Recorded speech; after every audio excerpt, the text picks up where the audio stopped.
what does a mayor do? Like in I'm Well, just some people say nothing. Some people say, you must work for about 80 cents an hour. sure. Uh, the thing is like in small town America, you're one vote of five. That's it. You're just your vote. However, you get to drive the ship. You get to lead the meetings. You get to, drive some different initiatives, and that's the only thing different than any of the other council members. I mean, Right. you're kind of a figurehead versus you get to go to extra meetings. I'll tell you that much. That most of your regular other council and elected officials don't do. But it's turned into a 24/7, 365 job. I get phone calls, text messages, emails. And I encourage that. I'm not complaining about that. I definitely encourage it. The more communication I can have with our citizens in our community, the better. But it's a very busy job for not a lot of pay. We'll put it that way. And I guess for you, so you and Cal are very, very well spoken people. And I was meaning to ask Cal too, where do you guys draw that strength from? Or how does becoming a leader, has something in your life built up to being a leader, or were you put in that role and hey, lights are on, it's time to go?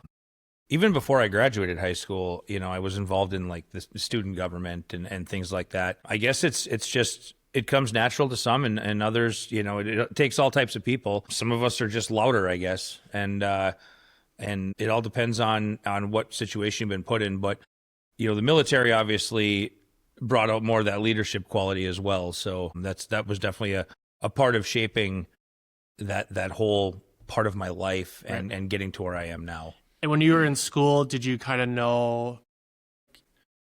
So I guess for a lot of our audience and a lot of people, growing up, did you kind of know your path, or how did that, from high school to military? Did you say, hey, when you're in high school, you say, hey, I'm gonna join the military, and this is how it's gonna go, or how did that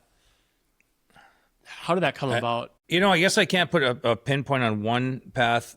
I've had a lot of family, grandfather, uncles that were Army, Navy, everything else. So I'd always had that kind of an interest. And then as I was getting closer to that level of graduation, I was like, what am I going to do with my life? And I said, I want to serve my country. I didn't go for the travel. I didn't go for the college money, which did come in handy later on. Right. But I just wanted to serve the country. I wanted to put my part in and put my mark on the world. Right.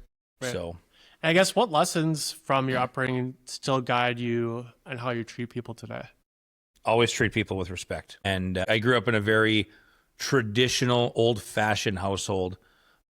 Stay-at-home mom, dad's a minor. 0.5 kids, but of course it's just me and my sister. But but it was a very traditional household. But you learn to not talk back, and you learn to be respectful of other people and care about other people and how you made them feel as well. So. Right. And is there something on the Iron Range culture that you hope never changes? The pride, the small town community pride that we see on the Iron Range. I've been all over the country and parts of the world, but there's nothing quite like the Iron Range when it comes to community pride, heritage. We've all got, you look around this town, you've got how many different heritage centers, different places, but the Iron Range is very unique in that fashion, that there's just a sense of community pride, and I hope that never goes away. Right. And then you served as a union steward. What motivated you to step into that role? I guess I always pay attention to what's going on, whether it's the workplace, the community, just around.